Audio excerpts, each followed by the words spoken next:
not been to Minnesota in probably 20 years. Bring gas. Welcome to Flagrant Howls, a Minnesota Timberwolves lifestyle podcast. Okay, yeah, welcome in. It's the first time we've sat down together since the Wolves season ended a couple nights ago, so I'm really curious to see where you guys are at. Sports Dad Judd, executive producer Declan, I'm Phil Mackey. I have started to create the offseason spreadsheet or blueprint of glory that I'd love to pop on the screen here shortly, but we'll go over our thoughts now that we had a couple days to think about it, a couple sleeps, and we'll turn this into a feedback Friday. You guys are already sending in offseason takes, so we might as well start that conversation today. But Judd, Butcher and the Boore is a great spot, whether it's future Timberwolves games or Twins games this summer, very walkable to the sports venues in the North Loop area. I'd like to paint a picture for you right now when it comes to our friends at the Butcher and the Boore in the North Loop, and here's the picture. Gorgeous summer evening. You're going to a ball game. You're looking for a place to stop before it because it's so nice that you want extra outside time. And you decide, you know what? I'm going to take Sports Dad's advice. The new patio at the Butcher and the Boore, I'm going to stop by there for a pregame cocktail, perhaps a pregame meal. You think you're going to be disappointed? 100% you're not going to be. You're going to love it. The patio is huge. The food, I mean, we've all tried the Butcher and the Boore food. It's spectacular. The cocktail list is long. It's a depth chart of great cocktails. Ladies and gentlemen, I'm telling you right now, Sports Dad is telling you this summer, if you're going downtown, you're going to a ball game, whatever it might be, Butcher and the Boore, North Loop, check out that new patio. You can thank me in the comments, because you're going to find out. It's great. Yeah. So just say thanks, Sports Dad. Be sure to thank Sports Dad in the comments.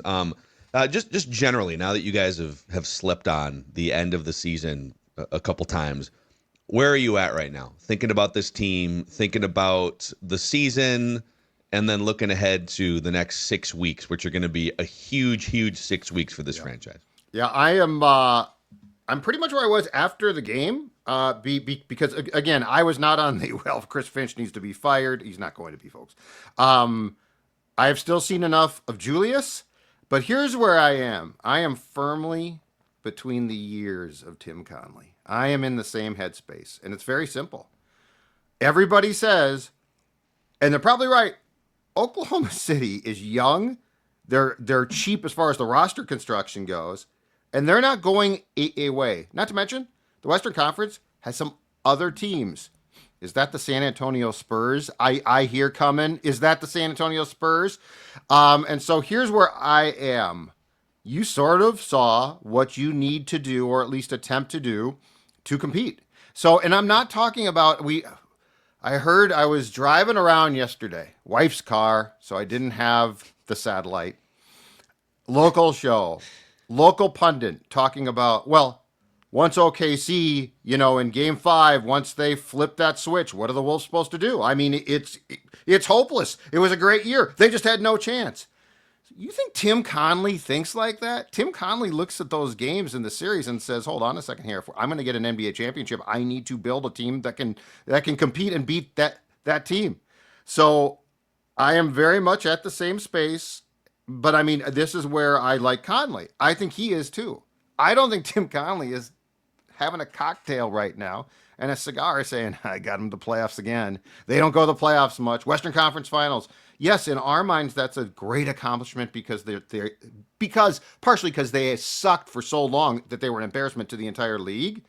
But my headspace is very much in, you have to figure out a way to at least construct a roster that you are confident can compete with the Thunder, who aren't going away. Not, oh, bravo, second consecutive year. Hope you never make a championship.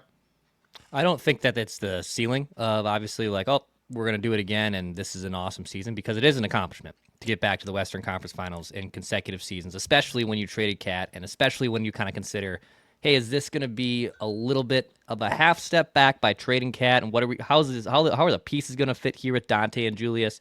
You go on an insane run in the second half of the season, get to the Western Conference Finals in 10 games by knocking off the Lakers and Warriors. You're a series win away again from going to the NBA Finals. That is a great accomplishment. However, I do think that Tim Connelly, knowing his history and trading guys like D'Lo and finding Mike Conley and Na, and trading trading obviously Towns and trading for Rudy Gobert, he is going to uncover any stone, man. He's going to figure out another way to push this team forward. They have gotten as far as they can with this core, and I expect another major trade or just a shakeup in general, because obviously it's hard to keep all these guys just financially with the aprons and all the fun stuff. I'll put on my first and second aprons, I think, throughout the summer. Maybe I'll get 2 aprons on at times. They'll take one off. I think you should. We should buy you like a Flagrant Howls apron, just so because you're the one that loves the aprons the most. I feel like on the show. I hate them. I want a restaurant. I want to buy a restaurant and name it the second apron. Dude. Second It'd be apron. brilliant. I think that's a perfect restaurant name. Here's our server, Declan. He actually knows nothing that's on the menu. He's really confused about all the daily specials, but he's going to be your server tonight. No, it's just this confusing pricing. It's just this like totally confusing pricing. Oh, you thought that was $20? Oh, yeah. Because it's a second apron item. You're actually taxed times whatever. That's be a $90 sandwich there, sir. I'll take the spicy chicken. Yeah, I'll check if that's still there. I'm not sure if that spicy chicken's still there's there. some restrictions at the second apron. Yeah, there's some restrictions on the spicy chicken. You actually can't get food, unfortunately. Sorry. I think so. Just to kind of echo what both you guys are saying, I think it's funny because Judd's the elder statesman. He's the sports dad on this show, and you've been around the longest to see all of these, call them failed seasons if the goal is to win a championship, right? It's been now 3.5 decades for the men's teams, no championship. So whether a team misses the playoffs or whether a team gets to the Western Conference Finals for only the 3rd time in franchise history, Judd's default, and I understand it, like Judd has been through way more than we have, just the 80s, the 90s, everything.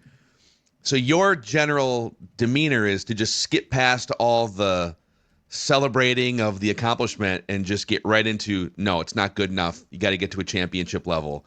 I'm kind of, and Declan, you've kind of paused to celebrate, hey, it's back-to-back Western Conference Finals trips. I think there's room for both.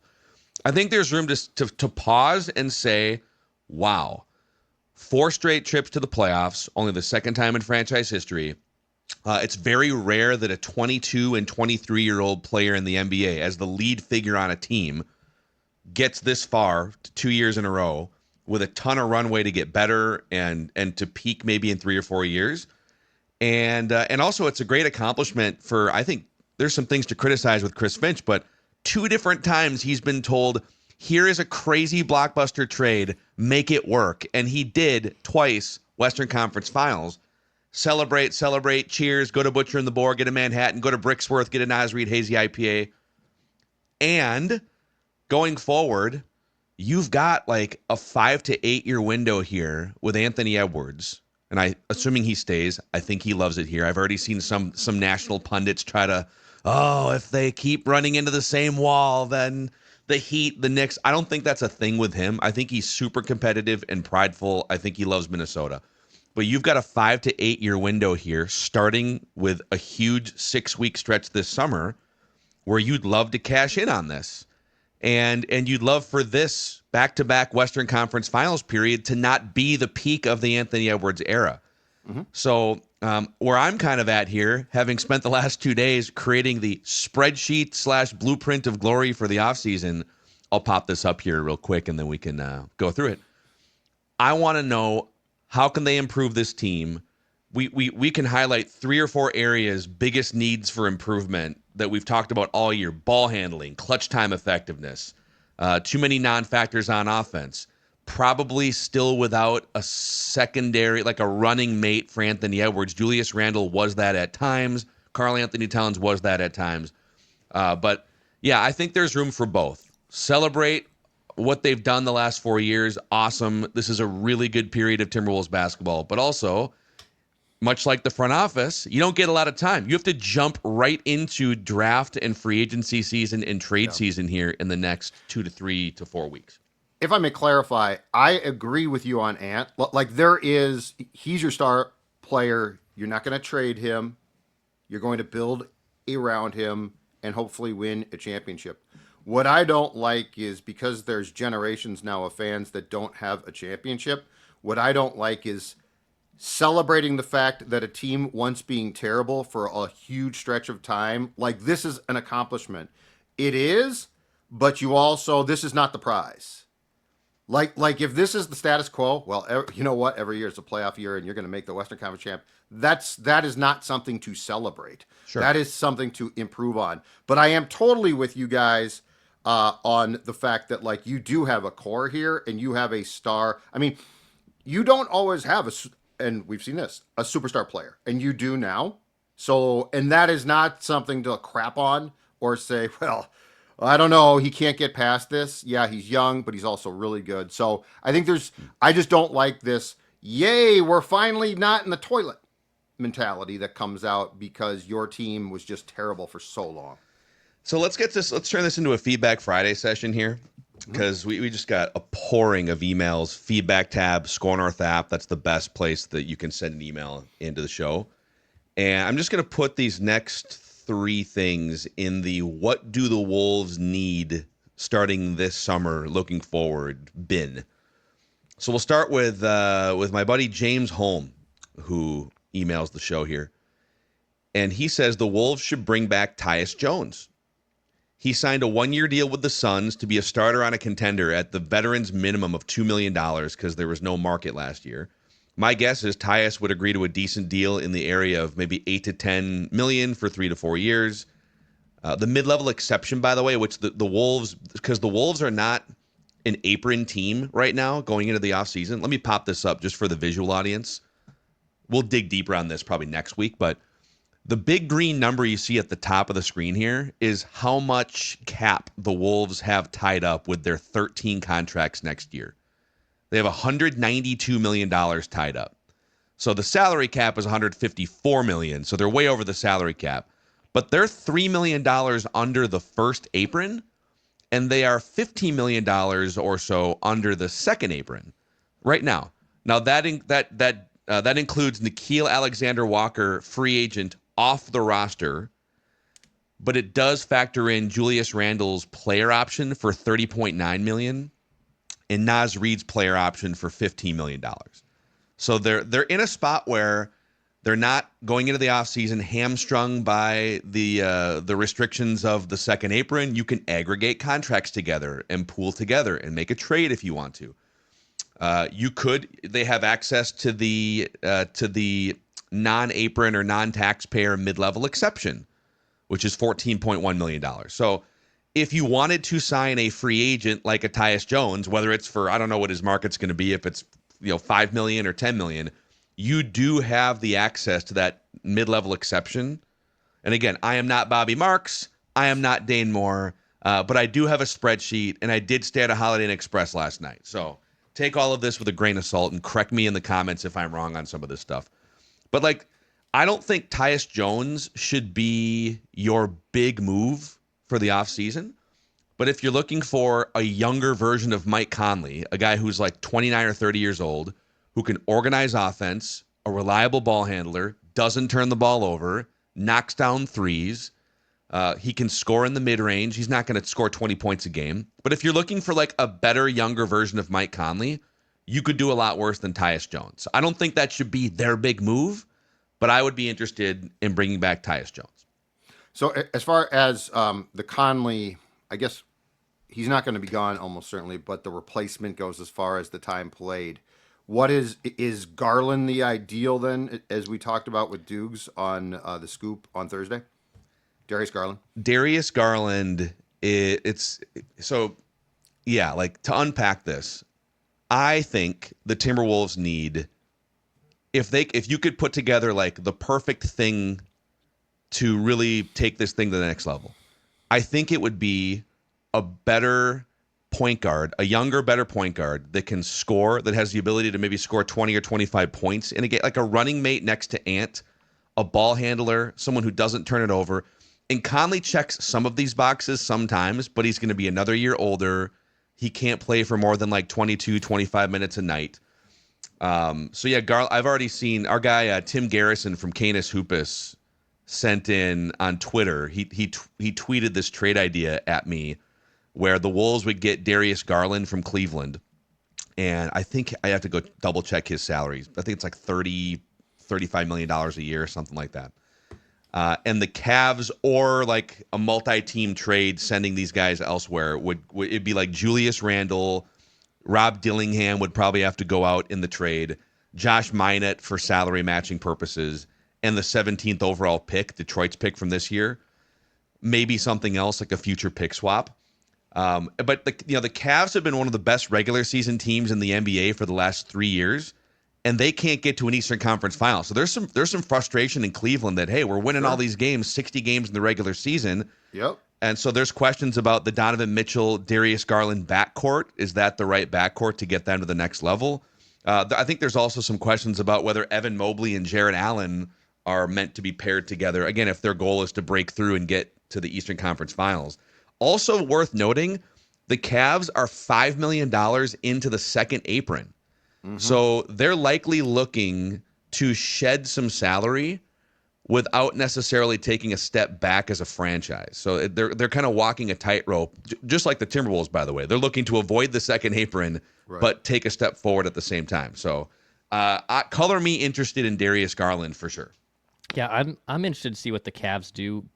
And I get that they're in a second apron problem, which I'm not going to get into. But they're also in a situation in the East where, like, Tatum's going to be out a long time. Like, are the Knicks going to be this good again next year? Pacers, maybe the Pacers are the big juggernaut in the East, but I don't know. If I'm a Cavs fan, or if I'm like looking at that roster that has not been able to crack the second or pass the second round, I would say, and I know I probably would be a different tune if I was a Cleveland sports fan, but I would say run this back if I'm Cleveland. Like, I would be hesitant to break up that core if you look at the whole totality of the Eastern Conference and look, man, okay, and they had some injuries in that second round that basically derailed them from getting past. But if I was a Cleveland fan, I'd be very hesitant to blow up that core when I look at the state of the Eastern Conference. Yeah. The Garland cap hits, Phil, are $39.4 million for next season, 42.2 in 26-27. And the final year of his contract at the age of 28 is $44.9 million. Yeah. So he would kind of fit that age curve too. Like, people talk about the Kevin Durant idea, right? Well, Kevin Durant is in his late 30s. And we can do a whole episode on that maybe next week or the week after. I wouldn't rule it out, but if you look here for the YouTube audience, on the right-hand side of your screen, these are some of the players who've been mentioned either as free agent or trade targets. And I've included like Nickeil Alexander-Walker in here, Naz Reed, these guys who might become free agents that are currently Timberwolves. So with Darius Garland, for instance, you said $39.4 million cap hit. Julius Randle, if he opts in, you could leverage that $30.9 million. I don't know that Cleveland would take him. But involve a third team, and then you kind of figure out where the different pieces go. Yep. But then you're looking for another big as well, so you have to figure out that puzzle. It is, to Declan's point too, Cleveland, it's one thing for fans to be all impatient. It's another thing to look and say, logically, Boston's going to scale back. Here's another one, just to continue the Feedback Friday. A bunch of people emailed in about Derek White, who's been this incredible Swiss Army knife combo guard the last few years. He was San Antonio Popovich culture the first few years of his career, and now Boston and everything they're building. He was also a key cog on the Olympic gold medal winning team. He was teammates with Anthony Edwards. And Boston is heading into a really interesting offseason because Jason Tatum is out for probably the entire year. Like, that's an Achilles tear that he suffered in the playoffs. Really good chance he just misses the entire year. And also, Boston is sitting $20 million into the second apron and facing the repeater penalties for being in the second apron 3 out of 5 years, which Declan can explain later on in this episode. So Boston is in a spot where they've got a bunch of big contracts. Their best player is going to be out, and it would probably be in the best interest of them long term to take a step back, almost like the different NBA roster building rules. But remember when the Spurs were really good throughout the 90s, and then David Robinson got hurt, and they took it as a chance to, like, all right, no, they got really bad and they won the lottery, and then they drafted Tim Duncan. But I could see Boston looking to shed one of those bigger contracts that's over $25 million just to get under the second apron. And maybe Derek White's that guy. If you replaced the Mike Conley role with Derek White and put him next to Anthony Edwards, that would be a championship level upgrade in my opinion. Now, what would it take to get him? We'd have to unpack that and see like if the Wolves even have the assets, if they put him on the market. There's a bunch of other teams that would be interested. But yeah, I think add Derek White to the list of names that sort of checks the boxes of the things the Wolves are looking to improve. Basketball IQ, they got to improve that. Ball handling, got to improve that. Instant offense, guys who can just potentially score 20 points in a game, right? He checks that box as well. I'll give you this one too from Jesse Johnson. He says, I hope this message finds you better than the Timberwolves Game 5 performance. Feedback Friday question for Flagrant Howls. I don't know if the money would work or what the trade would be, but why not Trae Young from the Hawks? He's 26 years old. He is a big shot maker. He was in a movie with Anthony Edwards. Yeah. Yes, he was. And with the new ownership and general manager, could they get buy-in? Could he get buy-in with our culture and what we're doing? Thanks for everything you do on the podcast. So I'll give my take on Trae Young. You guys let me know what you think. But he's super flashy. He's super exciting. He can take over games. He's regularly an all-star, and so he's like one of the more, I think, front-facing players in the NBA. I don't think he is a high-level winning player. I think he's too much of a volume scorer, like a low percentage.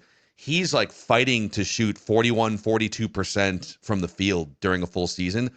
Jalen Brunson is closer to 50%, like much more efficient. He scores points, but he has to take a lot of shots to get those points. He's one of the smallest players in the NBA, so defense is not a factor for him. And he has kind of a pouty personality. Now, is he just worn thin from playing in Atlanta and things would change if he came here? I don't know, but that's a really expensive risk, I think, for a guy that is more of an all-star weekend flashy player than a last weekend in May winning type of a player. So I'm kind of out on Trae Young, but maybe people would disagree with me on that.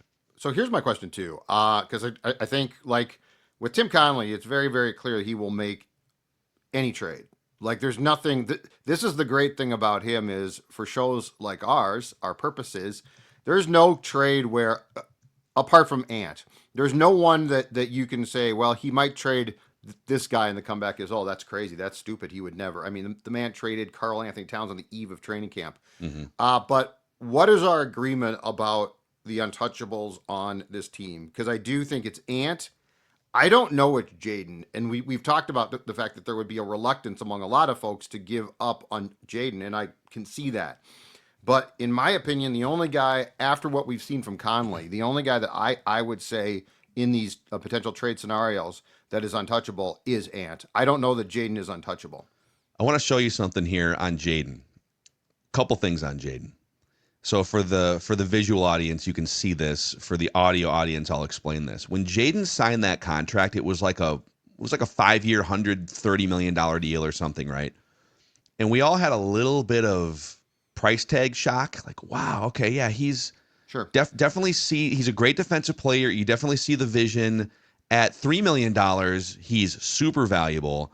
But there were some questions last year, this year at times. Is he a $25, $26 million a year player in today's NBA? And I think he has shown, and also that contract when held relative to the rising salary cap and some of the other contracts in the NBA, his contract is extremely valuable. You have, again, one of the best perimeter defenders in the NBA. You saw a stretch when they ask him to be more of an initiator on offense, when he's not just stand in the corner and brick threes, Jaden, which, right, by the way, they reverted to that in the OKC series. The spotlight was on him to start Game 5. They run some great actions, kick it to a wide open Jaden McDaniels in the corner, and he clanked like 4 wide open threes, and that helped lead to the 15-point lead early on in that game. He has to get better at that, so he deserves some criticism for just not being a better corner three-point shooter.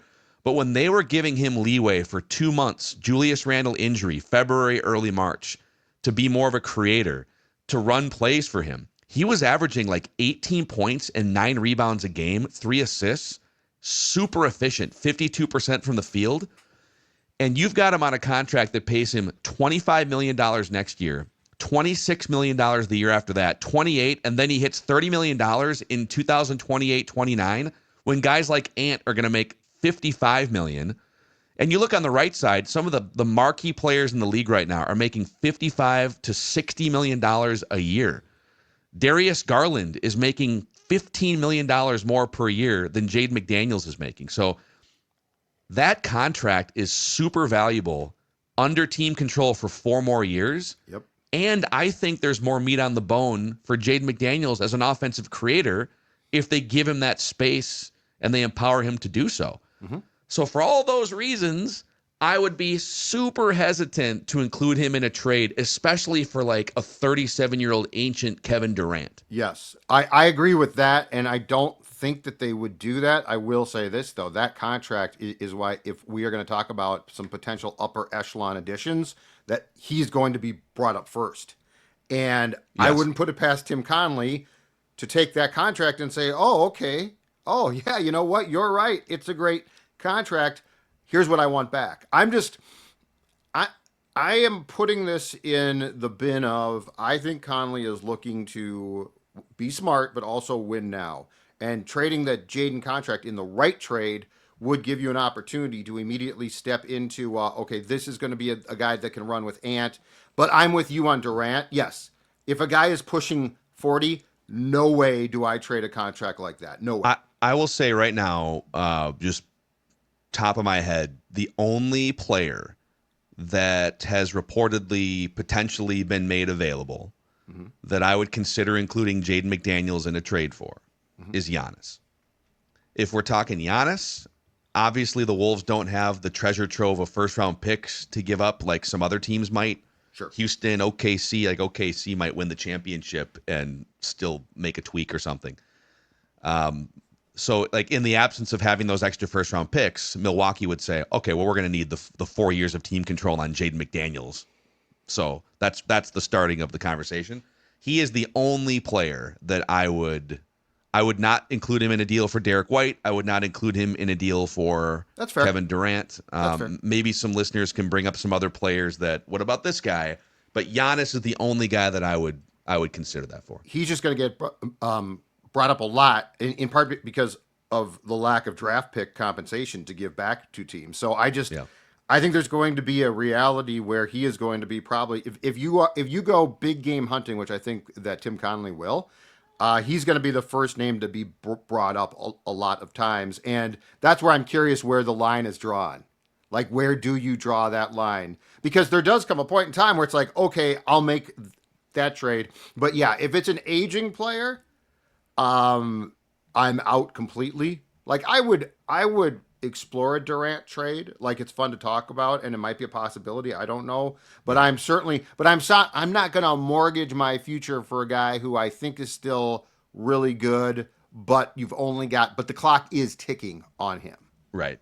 Hey, let's clarify something on Naz Reed in a second here, and then we'll get to some other Flagrant Howls Feedback Friday questions. A shout out to Neos Elite Performance. If you feel like your physical performance is suffering on the rec league basketball court, Judd, Neos Elite can help you. If KD, you know what? He might say, my gosh, I'm 37 years old. I'm sort of feeling it. I'm not feeling great now. And he says, Sports Dad, what should I do? I'm going to tell him right now, KD, you want to contact our friends at Neos Elite Performance, because the chronic pain that is holding you back, their cutting edge cellular IV therapy, regenerative medicine, they're going to help you get back on the floor, and they're going to help you get back better than ever. They're going to take away that pain. They're going to restore the function that you once had with the Supersonics. It's going to be great. Bring up our flagship show, Purple Daily, and you're going to get a $500 off a cellular IV therapy treatment. How about that? $500 off by just referencing Purple Daily. No surgery, no downtime, just results. Schedule now, neoselite.com, Neos elite.com. Yes, I'm talking to you in Phoenix. Real quick, I'm going to pop this back up here. Spreadsheet of glory here, offseason blueprint. So we did our scoop session yesterday at Minnesota Sports with Mackey and Judd with our guy Doogie. And many of you Flagrant Howls consumers may have also consumed that episode. And Doogie brought up the $30 million number for Naz Reed. And Doogie was thinking about it like we have from a market value perspective. Hopefully the YouTube audience, you guys can see that little note that I'm popping up here for Naz Reed.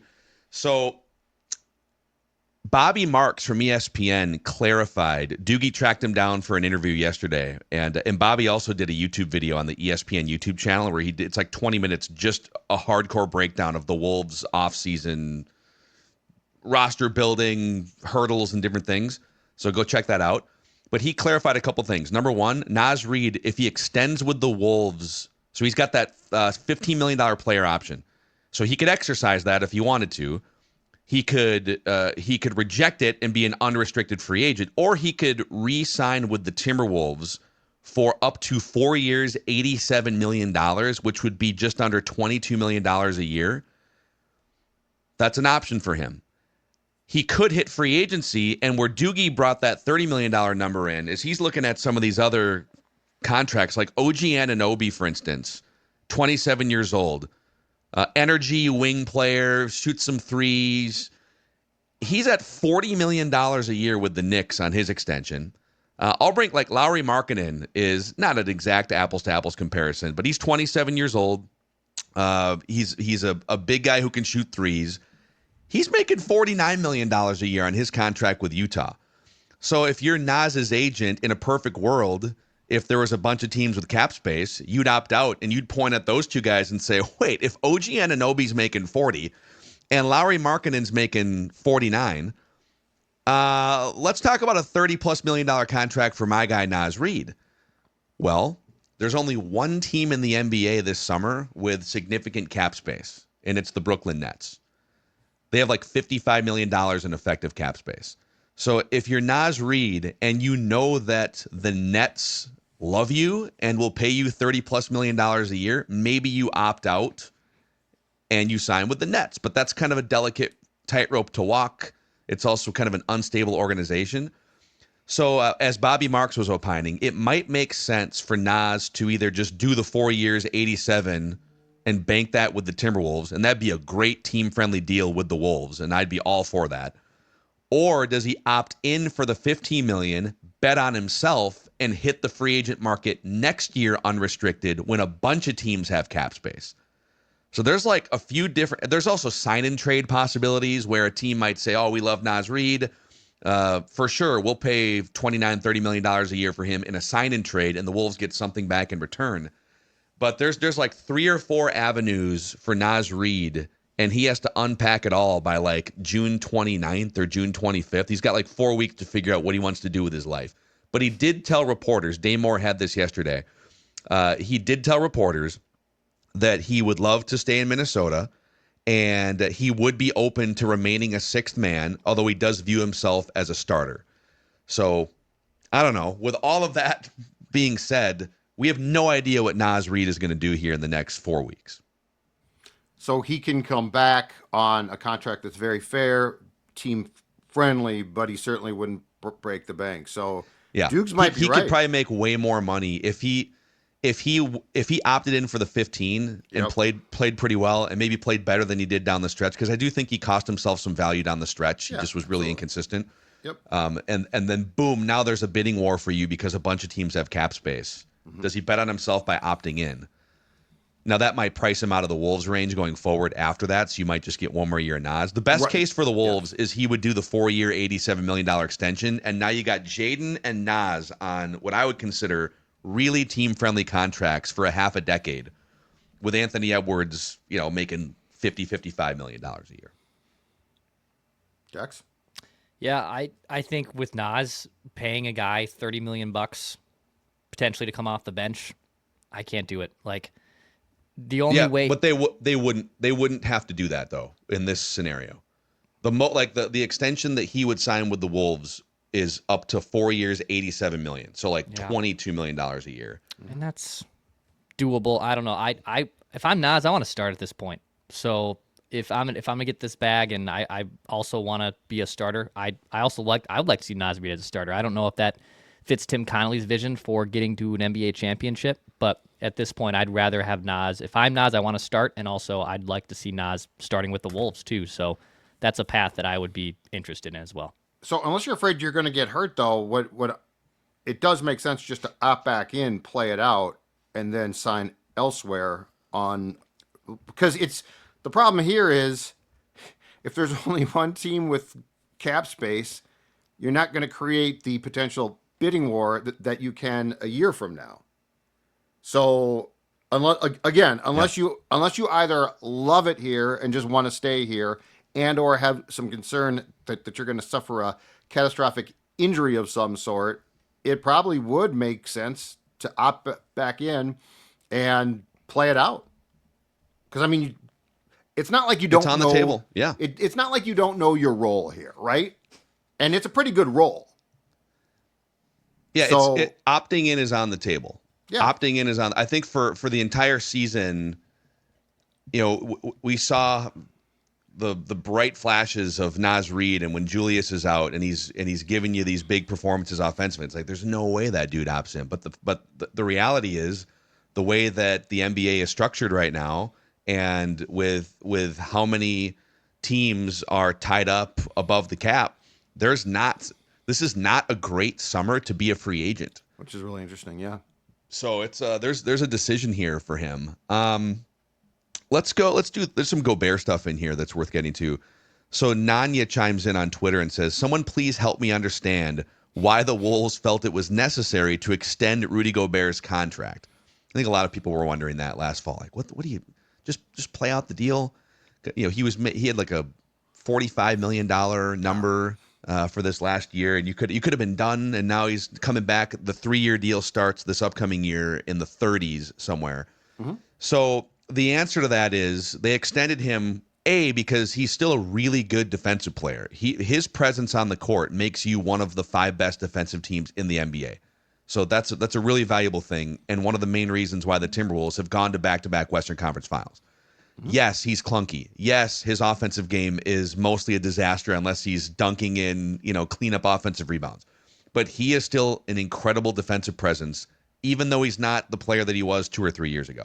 Number 2, they extended him to lower his salary from 45 down to something in the 30s so that 3, they can maintain that salary slot as a tradable asset. When you're above, like if you were to let him go, you don't just get to, the Wolves are $40 million over the salary cap. So if you let Rudy Gobert go, you are still over the salary cap. You don't get to then sign another $40 million player. That's the way the NBA works. Sure. So you'd be losing an asset for nothing if you were to let him walk at the end of that contract. So they extend him to maintain control of the asset. It doesn't mean he's going to play out 3 years of that contract, but now they have a $30 million chunk, and he doesn't have a no trade clause. They have a $30 million chunk that they could use this year or next year in a trade for somebody else. So those are the reasons. I know people get frustrated with Rudy because he just, he's... Well, it was confusing at the time, though. Like, until that all comes to light, that there's a strategy, it's like, what are you doing? But then when you see the strategy, it makes sense. And yeah, so like you do have the Gobert contract is tradable. If Julius opts back in, that's tradable. So you do have some chips here.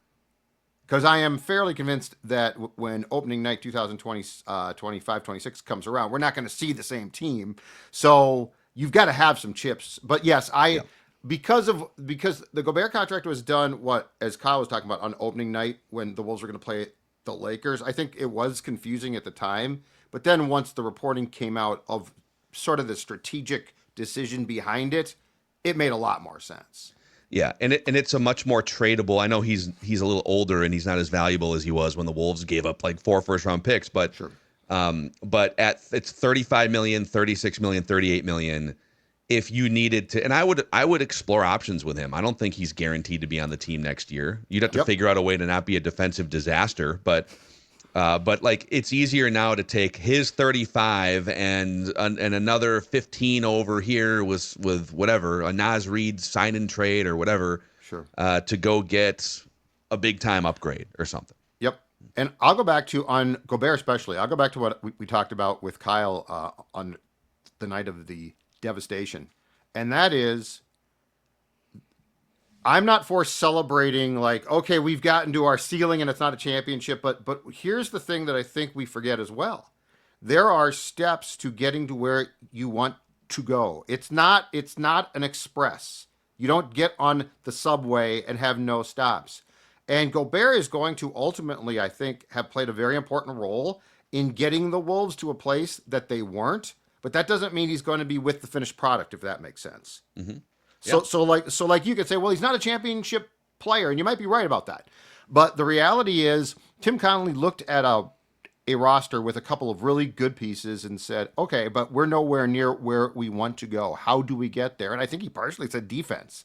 So, like, Gobert, I think, is going to have played, if this all goes as planned, knock on wood, I think Gobert's going to have played a very important role in getting you up that hill, although, unfortunately, his time will expire before he gets to the summit.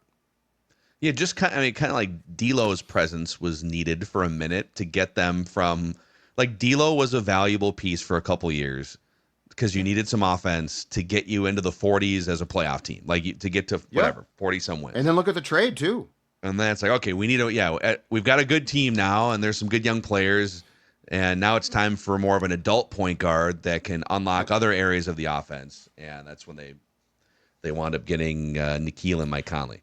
So. Yeah, Nikhil almost certainly. Just real quick, one more, and then we'll put a wrap on this and do more next week. But Nikhil, so you see on the left side here, the Wolves have 13 players under contract. You have 15 contract slots on your roster, and then you get the 3 two-way contracts, like minor league players, basically, that don't impact your cap.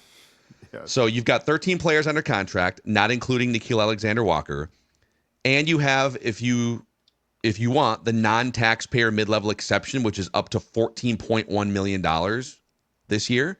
You also have the 17th overall pick, which is a $4.2 million cap hit. So you have to factor that in. That's the slotted value there. Let's say Nikhil gets the full mid-level exception. Let's say that's his market value. If the Wolves want to bring him back, it's for that $14.1 million number here. So I'll throw that into the equation. You look at the green box up top, that gets you to 206. If you were to bring back Julius at that number on an opt-in, Naz opts in, and you bring back Nikhil at the $14.1 million mid-level exception number, that puts you $1 million under the second apron, but you still have 2 open roster spots, or 1 open roster spot for that 17th overall pick. When you plug that in, so it's like, we'll say it's $4.2 million here. That puts you over the... So you basically, if you want to bring back Nikhil and draft a player with the 17th overall pick, you are a second apron team. Yeah, so somebody would have to go. If he comes back, somebody or somebody's, plural, has to go. Yep. Because you're not going to... I can't see that being a response, right? Hey, we're back in the second apron, guys. Yeah, but we got a guy from Villanova or something. Yeah, I would agree with you. Dante. So we'll see what. Yeah, he would like that. Let's see what. We get Jalen Brunson from Villanova. That would be the answer to your question. How about those Knicks? Huh? Go Knicks. Hey, Carl, big game again. Now he was in more foul trouble, but when he came back, him with Barkley. Why do you do those stupid fouls? I know. God, somebody had to ask it. So, all right, he's the sports dad, Judd. He's our producer, Dex, often mustached, and I'm Phil. This is a Timberwolves lifestyle podcast. More speculation next week.